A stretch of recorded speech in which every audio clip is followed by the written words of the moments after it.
Ever heard of the fascinating practice of raising multiple fish species together in a pond? Picture this, a harmonious underwater community where carp, tilapia, and catfish coexist, each playing a unique role in the ecosystem. It's like a bustling underwater city where everyone has their job to do. Now, why is this approach so brilliant?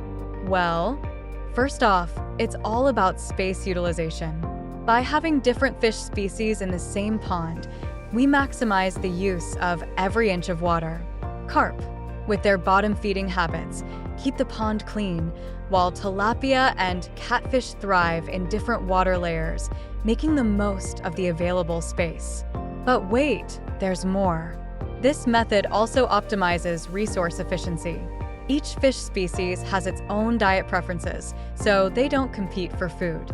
It's like a well-choreographed dance where everyone gets their fair share without stepping on each other's fins. So, next time you see a pond teeming with diverse fish species, remember the magic of raising them together. It's a smart, sustainable way to make the most out of our aquatic resources.